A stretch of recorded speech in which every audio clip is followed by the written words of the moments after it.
अस्सलाम वालेकुम नाज़रीन, अॼु जी ॻाल्हि सां गॾु हाज़िर आहियूं। नाज़रीन, हूअं त असीं डिघे अरसे खां बल्कि अवाइल खां ॿुधंदा अचूं था त पाकिस्तान इंतिहाई नाज़ुक दौर मां गुज़री रहियो आहे, पर गुज़िरियल कुझु ॾींहंनि में इन क़िस्म जूं डेवलपमेंट्स थियूं आहिनि जिन खे ॾिसी ॿुधी सुणी ऐं उनजो मुशाहिदो करे माण्हू इन चवण ते ॼण त कन्विंस थी वञे थो त वाक़ई हाणे नाज़ुक दौरु आहे। सियासी पार्टियूं इन खां अॻु में इल्ज़ाम हणंदियूं हुयूं ऐं पाकिस्तान जी फ़ौज जे हवाले सां गुफ़्तगू थींदी हुई। उन्हनि जो आमतौर ते फ़ौज जो तर्जुमान कॾहिं कॾहिं रेयरली इहो बि थींदो हो त जवाबु ॾींदो हुयो, पर पोयनि ॾींहंनि में असां ॾिठो त इमरान ख़ान लॻातार जेको नैरेटिव ठाहियो उन न रुॻो DGISPR खे वज़ाहत कराई, पर असां ॾिठो त पाकिस्तान जी जेकी इंटेलिजेंस सर्विस आहे उन जो चीफ बि मीडिया जे आॾो आयो। उन चयो त मां इन करे न आयो आहियां त मां को ग़ैर क़ानूनी कम जी डिफेंस करणु आयो आहियां या ॿियो मामिलो, पर मां ज़रूरी सम्झां थो त मुल्की मफ़ाद जे लाइ हीअ वज़ाहत कई वञे। ऐं जेको इमरान ख़ान हिन वक़्त में को शक न आहे त मुल्क जो मक़बूल तरीन लीडर्स में हिकिड़ो आहे, उनजी पार्टी मक़बूल आहे। अॼु जो लाहौर खां उनजो मार्च शुरू थियो आहे, जेको इस्लामाबाद वञिणो आहे, उन में बि माण्हुनि जी वॾी शिराकत आहे। पर इन वॾे पॉपुलिस्ट लीडर सां जेको प्रॉब्लम थी वियो आहे उहो इहो थी वियो आहे त हू जंहिं क़िस्म जो नैरेटिव खणी निकिरे थो पियो, उन ते केतिरनि ई सीनियर एलिमेंट्स खे रिज़र्वेशन्स आहिनि, पॉलिटिक्स जे हवाले सां मुल्क जूं ॿियूं पार्टियूं आहिनि, माण्हू आहिनि, उहो बि आहिनि। गॾो गॾु असां ॾिठो आहे त पोयनि ॾींहंनि में जेके डेवलपमेंट्स थियूं आहिनि, रातो राति फैसल वावड़ा जहिड़ो माण्हू इमरान ख़ान जे ख़िलाफ़ु थी वियो, पोइ प्रेस कॉन्फ्रेंसुनि में जवाब त उनखे बि मिलिया आहिनि। ऐं गॾो गॾु कीनिया में पाकिस्तान मां हिकिड़ो सहाफ़ी जेको अरशद शरीफ़ आहे उहो क़तलु थी वियो। गुफ़्तगू इन ई मंज़रनामे में कंदासीं। मूंसां गॾु गुफ़्तगू में शरीक आहिनि सीनियर जर्नलिस्ट अब्दुल हफ़ीज़ आबिद साहब। मेहरबानी से आबिद साहब आपने शिरकत की भाई। ये जो एक नया तूफ़ान खड़ा है और महाज़ाराई की इंतहा तक जाके मामला पहुंचा है, और इस इन्वायरमेंट में फिर ये लॉन्ग मार्च भी शुरू हो गया है जिसमें लाखों लोगों की शिरकत भी होगी, टेम्परेचर लोगों के मजाज भी गर्म हैं जी, तो क्या मतलब कहाँ किस तरफ हम जा रहे हैं? देखिए जी, इसमें बिल्कुल ये दुरुस्त है कि सूरत हाल मुख्तलिफ हवालों से बहुत कशीदा है, और शायद इमरान ख़ान जो है ऐसी बंद गली में दाखिल हो गए थे कि उनके पास अब कोई ऑप्शन रहा नहीं था, और उनके पास ये ऑप्शन ही था कि वो लॉन्ग मार्च करें। हमारा लॉन्ग मार्च जो है वो आज सुबह शुरू हुआ है लाहौर से, और दोपहर के बाद जी, और इमरान ख़ान उसकी क़यादत कर रहे हैं, और वो 4-6 रोज़ का मार्च करता हुआ जो है वो इस्लामाबाद के अवाइल करीब में जो है वो जो पंजाब से इस्लामाबाद में दाखिल होने वाले रास्ते हैं वहाँ तक पहुँचेगा, और दूसरी तरफ से जो है KPK से जो है वहाँ से काफ़िले जो है उसी दिन जो है रवाना होंगे और वो यहाँ पहुँचेंगे। सूरत हाल यानी इसके बारे में कोई पेशगी आप तय नहीं कर सकते कि क्या होगा।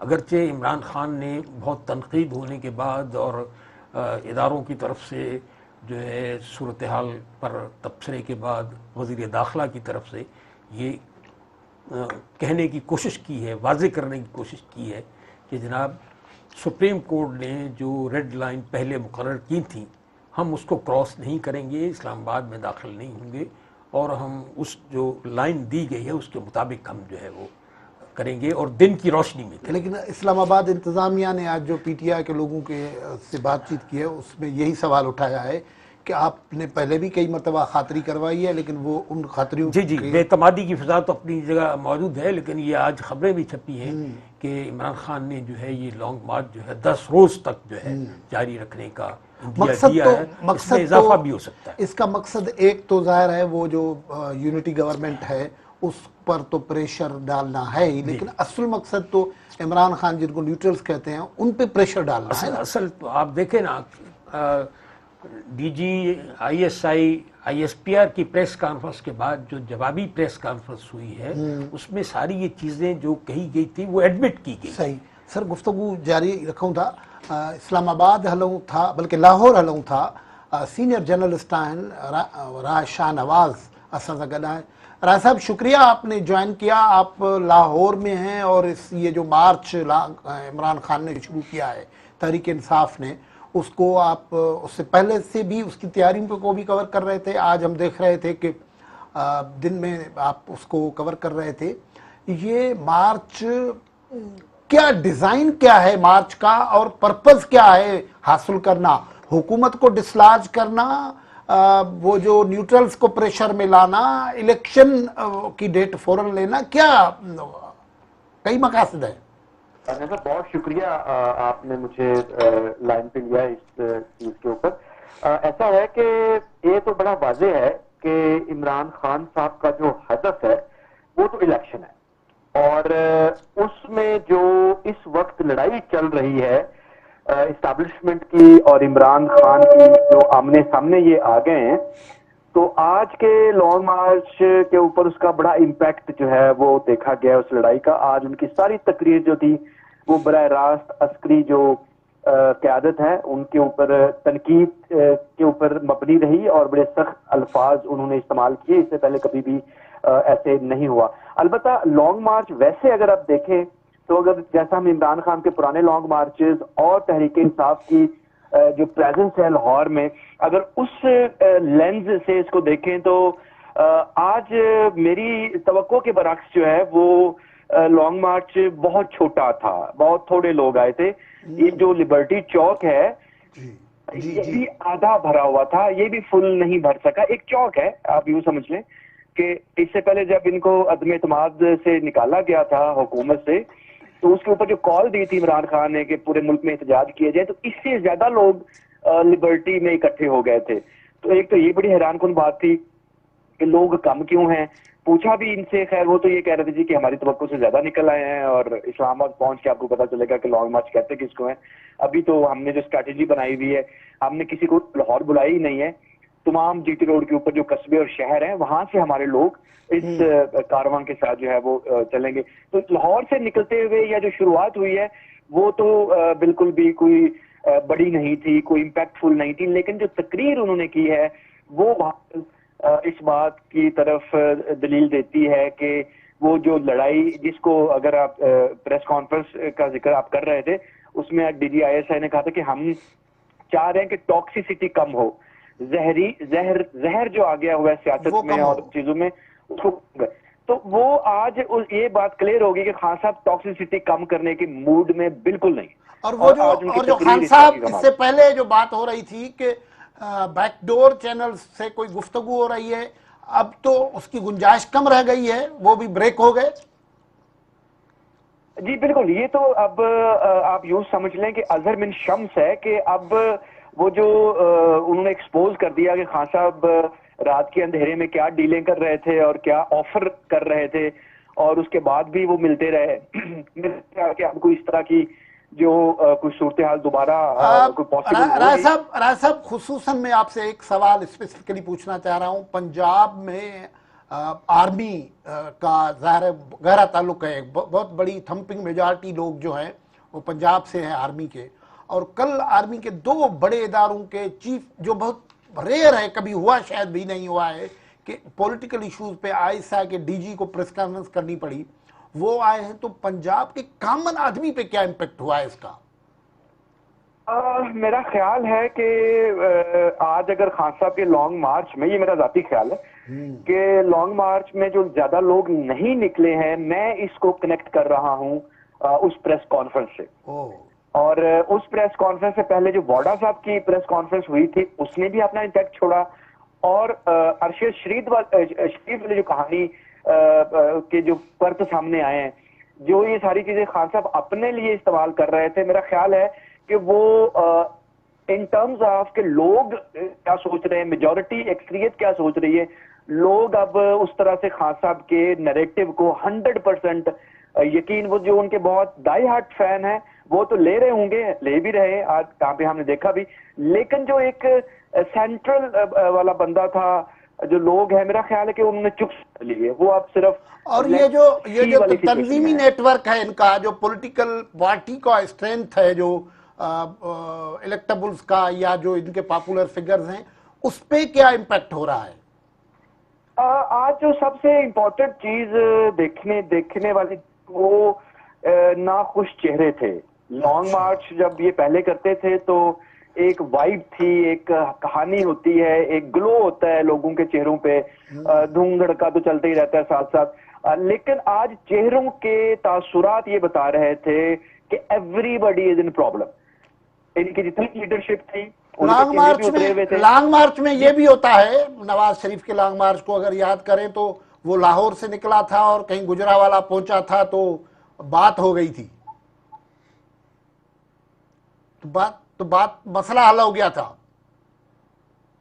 बिल्कुल ऐसे ही है, वो था। लेकिन इस लॉन्ग मार्च का कोई मसला हल होता दिखाई नहीं दे रहा मुझे कि कहीं ये गुजरावाला तक जाएंगे तो कोई मसला इनका मसला हल हो क्या ये इस्लामाबाद में अब इंटर नहीं होंगे? जो बार बार आज इमरान खान ने जो अपना इब्तिदा दिया तकरीर का, उसमें भी उन्होंने कहा कि हम इस्लामाबाद में दाखिल नहीं होंगे, जो सुप्रीम कोर्ट ने हुदूद तय किए हैं वो उनमें रहेंगे हम। जी बिल्कुल, वो ऐसा है। मुझे लग रहा है कि इमरान खान की जो सियासत है ना वो बहुत जारहाना सियासत है, और उन्होंने अब सारी सियासत का रुख जो है वो अस्करी क़यादत की तरफ कर लिया है। और इसके लिए उनको अब इस्लामाबाद के अंदर भी जाने की जरूरत नहीं है। वो डैमेज आज की जो तकरीर का हुआ है, आप इंडियन चैनल्स को देखें तो उनके ऊपर इमरान खान ही चल रहा है, और वो इतनी एक्सटेंसिव कवरेज चल रही है। तो वो जो लड़ाई जिसमें वो है उसमें अब इस्लामाबाद के अंदर जाना या बाहर जाना इतना मैटर नहीं कर रहा है। मैटर अब ये कर रहा है कि इस्लामाबाद जाते हुए तकरीर करेंगे, उसमें कितना जहरीला कंटेंट और लेके आएंगे। और ये जहरीला कंटेंट की भी बात है। और वो जो फैसल वाडा ने कहा था कि मैं तो खून ही खून देख रहा हूं।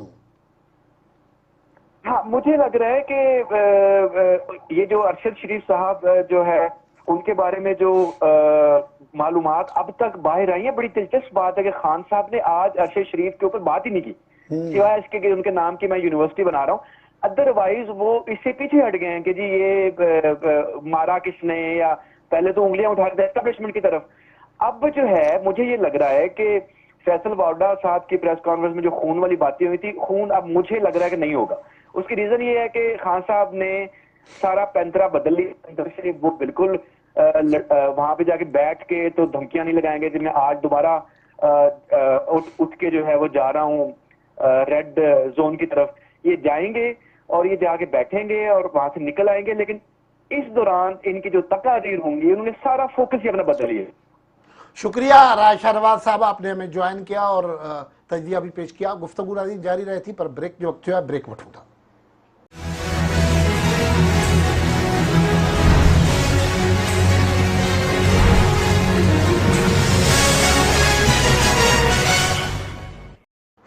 वेलकम बैक नाज़रीन। अॼु जी ॻाल्हि में असीं गुफ्तगू कर रहे आहियूं पाकिस्तान जे सियासी मंज़रनामे जे हवाले सां। ब्रेक खां अॻु में रायशा नवाज़ लाहौर सीनियर जर्नलिस्ट खे ॿुधाए रहियो त खान साहब जी तक़रीर जो सियासत जो रुख हाणे बदिलजी सिधो संहूं असांजे जेको इस्टेब्लिशमेंट आहे उन जे तरफ़ थी वियो आहे। अब्दुल रज़ाक आबिद साहब, मतलब लग रहा था कि जो कल प्रेस कॉन्फ्रेंस हुई थी उसके जवाब खान साहब अब जलसे में दे रहे हैं ना?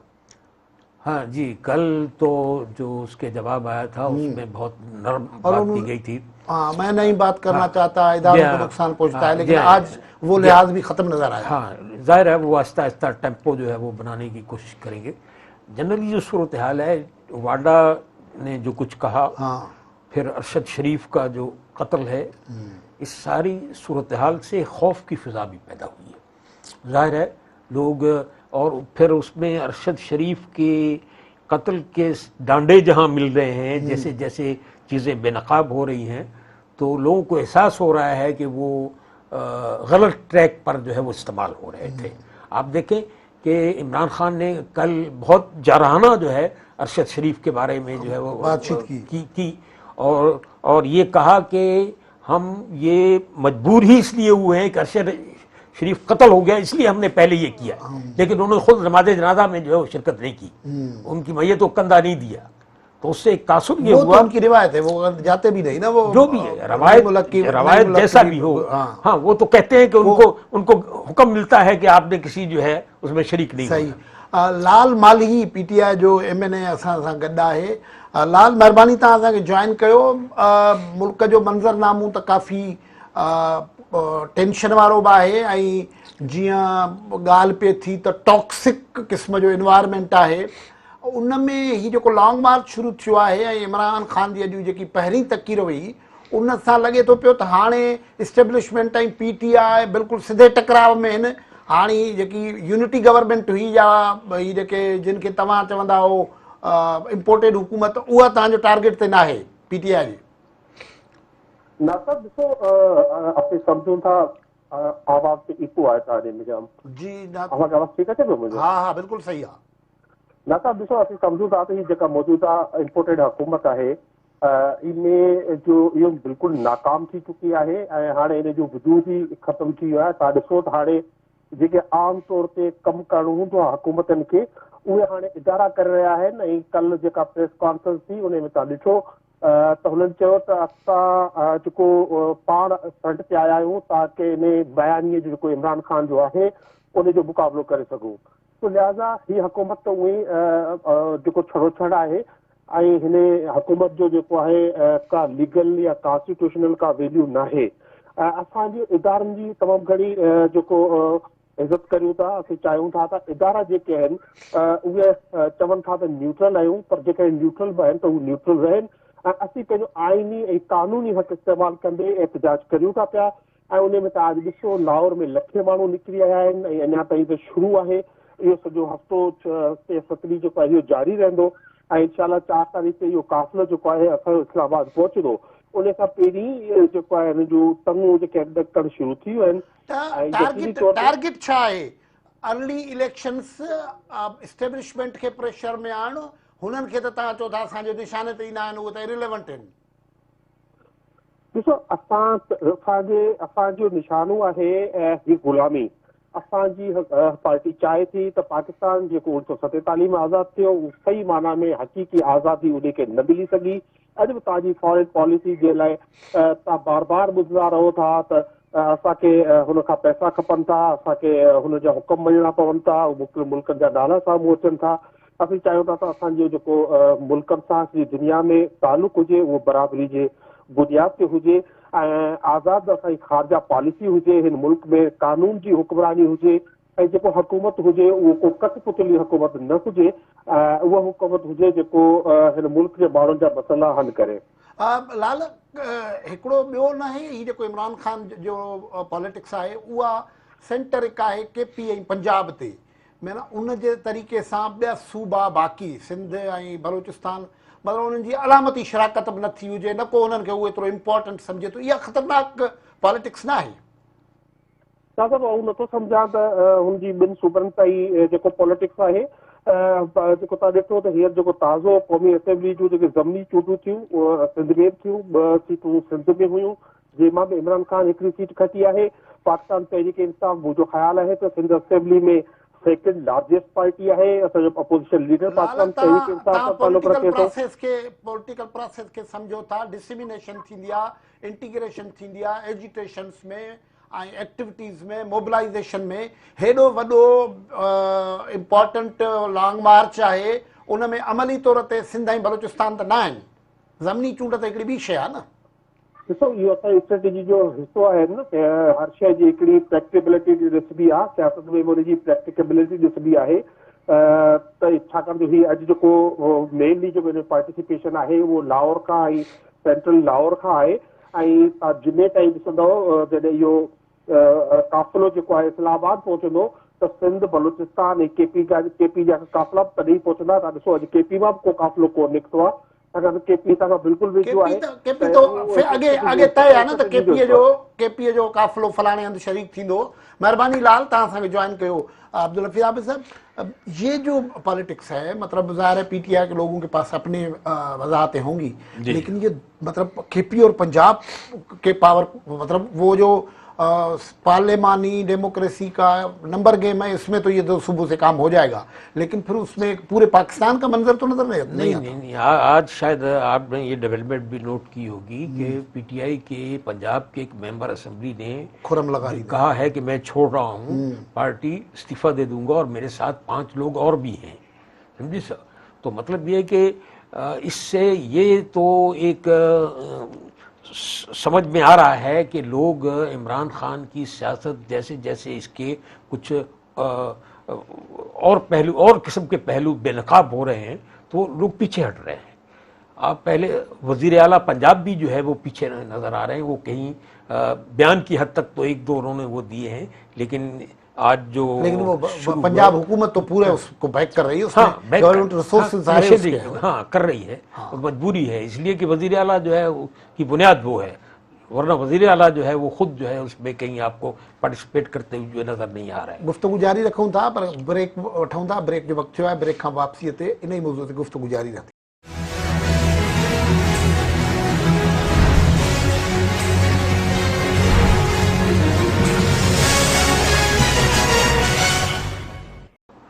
वेलकम बैक नाज़रीन, गुफ्तगू कर रहे हो पाकिस्तान अरशद शरीफ वारो मामलो अब्दुल हफीज़ आबिद साहब उन जी पूरी इन कोशिश कई इमरान खान पॉलिटिक्स मुल्क थिए थी न, माण्हू मारिजी वियो, हिकिड़ो जर्नलिस्ट हुयो, हुनजा ख़्याल पधरा हुया, उन जर्नलिज़म सां कंहिंजो बि इख़्तिलाफ़ थी सघे थो पियो पर हू हलियो वियो।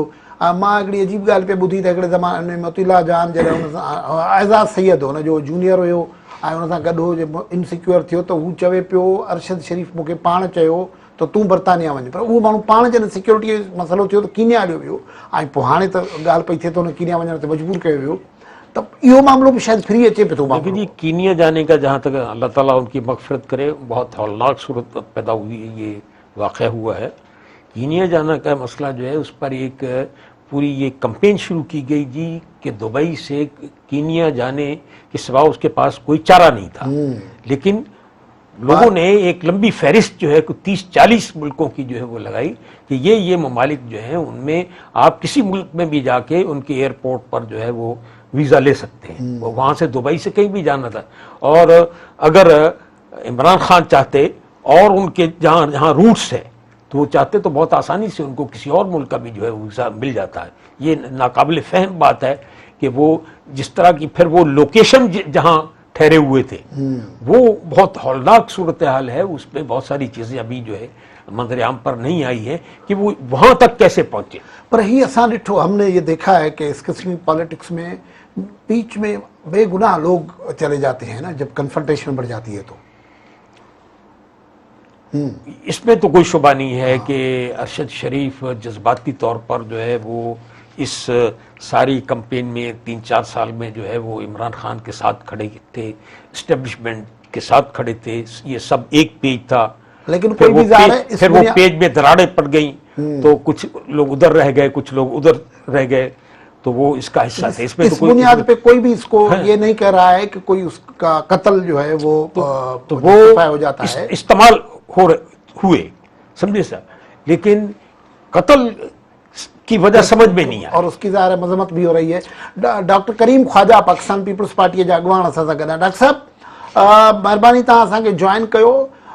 मुल्क जी सियासत में हाणे सभु माण्हू चवनि पिया था त टॉक्सिक कॉन्टेंट बि अची वियो आहे, टॉक्सिक स्पिरिट बि अची वियो आहे, छा था ॾिसूं? टॉक्सिक त आहे जेके माहौल जहिड़े नमूने माण्हुनि खे तयारु कयो वियो हो त हुनजा फॉल बैक्स त थियणा ई, जेको कुझु तव्हां ॾिसी रहियो आहे इहो तयारु कयो वियो।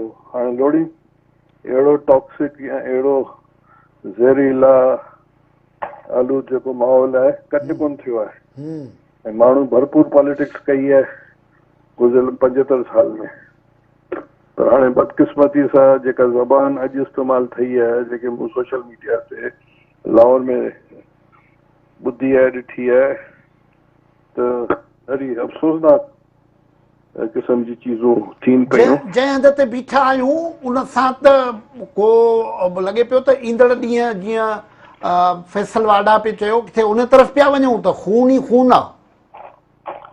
अलाह करे ईअं न हुजे, ख़ुदा करे अहिड़ी ॻाल्हि न हुजे, पर लॻे इहो पियो त शयूं अहिड़ियूं थियनि पियूं। ऐं ही जेको एस्टेब्लिशमेंट इमरान खान जे विच में ख़लीज शदीद क़िस्म जी अची वई आहे, हाणे इहा फौरी तौर ते त बिरजब थींदे बि नज़र न पई अचे, पर प्रेशर इमरान खान ही जेको वधाइण जी कोशिश करे थो पियो उन में सम्झो था त केॾांहुं निकिरी वेंदा, छाकाणि त इन क़िस्म जा मूव जॾहिं थींदा आहिनि त नतीजा कुझु वरी ॿिया ईंदा आहिनि। ॾिसो मां हीअं टेलीफोन ते ॻाल्हायो लाहौर दोस्तनि सां, उन्हनि खे मूं पुछा कयो त बाबा छा पोजीशन आहे माण्हुनि जी, त उन्हनि जेके सो दोस्त जेके न्यूट्रल हुआ, जेके सियासत में कोन हुआ, उन्हनि सां मूं ॻाल्हायो। जी उन्हनि मूंखे इहो चयो त बाबा तमाशाई आहिनि, इहो जेको निकिरंदो शादरा मां, राति शादरा में रही सुबुह जो निकिरंदो, त ही इस्लामाबाद ते हिन सां गॾु 80-90 या 100 गाॾियुनि खां वधीक या 15-20 जेके सो बसूं या 10-15 ट्रकूं थी सघनि थियूं, इहा आहे हुन सां गॾु कुल तादाद। बाक़ी हाणे तमाशाई जिते किथे 100 माण्हू या 1000 माण्हुनि खे ॿुधंदा, इहा आहे सॼी पोज़ीशन जेका मूंखे हुते माण्हुनि ॿुधाई आहे। पर ॾिसो हिकिड़ो ॻाल्हि त थींदी रही आहे त इन्हनि पोयनि ॾींहंनि में हाणे इहे जेके गुज़िरियल 4-5 ॾींहं आहिनि अरशद शरीफ़ जे क़त्ल खां पोइ वारा ॾींहं जेके आहिनि, उहे उनजे पॉलिटिकल कैरियर पॉपुलरिटीअ जे ग्राफ ते कहिड़ो असरु थियूं विझनि, इहो त अञा थोरो अॻु में ख़बर पवंदो। पर इन खां अॻु ताईं त इमरान ख़ान जो नैरेटिव काफ़ी मक़बूल नैरेटिव थी वियो हो। ॾिसो इहो आउं इलाही दफ़ा टीवी ते चई चुको आहियां, ये मुझे पंहिंजो हिकिड़ो सियासी एनालिसिस है एज अ पॉलिटिकल वर्कर ऐं जी जी सोशल साइंटिस्ट। ही बेसिकली झगड़ो सेंट्रल पंजाब जो है, साउथ पंजाब जो भी कोन्हे, न इधर केपी जो है, न ही सिंध ऐं बलूचिस्तान जो है।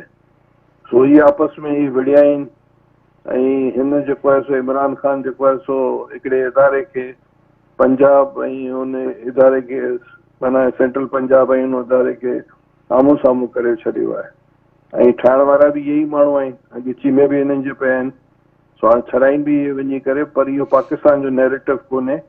ही चवण के पाकिस्तान, हा 72-75 साल खां तव्हांजी मीडिया ते बि इहे 2 तबक़नि जो जेके पाकिस्तान में शुरू में आया हुआ, उहो उन्हनि जो ई कब्ज़ो रहियो आहे, हाणे बि उन्हनि जो आहे। ऐं एंकर हुजनि, टीवी जा प्रोड्यूसर हुजनि। हाणे डॉक्टर साहब ख़ासि तौर ते ॾिसणु हुकूमत जेकी आहे उहा ॼण त साइड लाइन थी करे रिएक्टिव मूड में कमु करे थी पई। उन सां जेके हुकूमत में शामिल जमायतूं आहिनि, जिन में तव्हांजी पार्टी बि शामिल आहे, पीपुल्स पार्टी जेका वॾी जमायत आहे, उहो नुक़सानु न पियो थिए। न नुक़सानु कुझु कोन्हे। इहो जेको आहे सो पानी जो बुलबुलो आहे, कुझु हलंदो ऐं जेको आहे सो मुंहिंजे ख़्याल सां हुन पंहिंजो डिक्लाइन स्टार्ट करे छॾियो आहे। ॾिसो ही जेके उसूली मौक़िफ़ आहिनि, तव्हां ॾिसो जॾहिं पाकिस्तान ठहियो तॾहिं केपी में बाबरा जो जेको मैसेकर थियो 2-3 महीननि में, जिते कम से कम 1000-2000 पश्तून उन्हनि खे मारियो वियो। ॿुधो ॻाल्हि के उन्हनि जो सख़्तु मौक़िफ़ हो, उन वक़्त जी ॻाल्हि आहे, मीडिया कोन हुई, रिपोर्टिंग कान थी। पोइ जमके जेके सो स्टेट ऑफ पाकिस्तान सां जिन एलिमेंट्स मुखालिफ़त कई उन वक़्तु, उहो बि कोन बीह सघिया। सो हाणे इमरान ख़ान पाण चए थो त मुंहिंजी आख़िरी आहे या तबाह आज़माई अची करे, पर मूंखे कोन थो लॻे त इहे मुज़ाहिमती। ओके, तव्हांजो ख़्यालु आहे त डिक्लाइन शुरू थी वियो आहे। डॉक्टर साहब महिरबानी, कीअं था ॾिसो डिक्लाइन आहे? नहीं, आप इमरान खान की जो स्ट्रेंथ है पॉलिटिकल, उसको तो नज़रअंदाज नहीं कर सकते, इसमें तो कोई शुबा नहीं।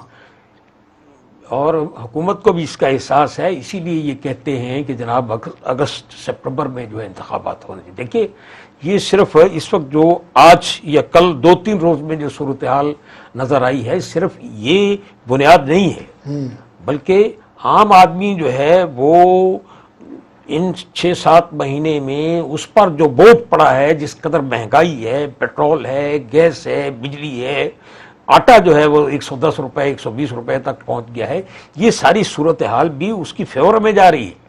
ये सारी जो है उसमें जमा हो रही है, सारी सूरत हाल जो हुकूमत के खिलाफ जा रही है। इसलिए इसको सादा सिर्फ ये नहीं कहा जा सकता कि सिर्फ इमरान खान की हुकूमत की नाअहली भी शामिल है, उनकी पॉपुलरिटी बढ़ा रही है। शुक्रिया अब्दुल हफीज़ आबिद साहब। नाज़रीन, अॼु असां गुफ्तगू कई पाकिस्तान जी सियासत में गुज़िरियल कुझु ॾींहंनि में जेकी डेवलपमेंट्स थियूं आहिनि, अरशद शरीफ़ जो क़त्ल थियो आहे, फैसल वाडा जी प्रेस कॉन्फ्रेंस थी, उनखां पोइ DG ISI DG ISPR जी प्रेस कॉन्फ्रेंस थी, इमरान खान जो अॼु जेको मार्च आहे उन जी ओपनिंग बाबति असां लाहौर मां हिकिड़ो तजज़ियो पेश करायो, गुफ्तगू खां त मोकिलायूं था।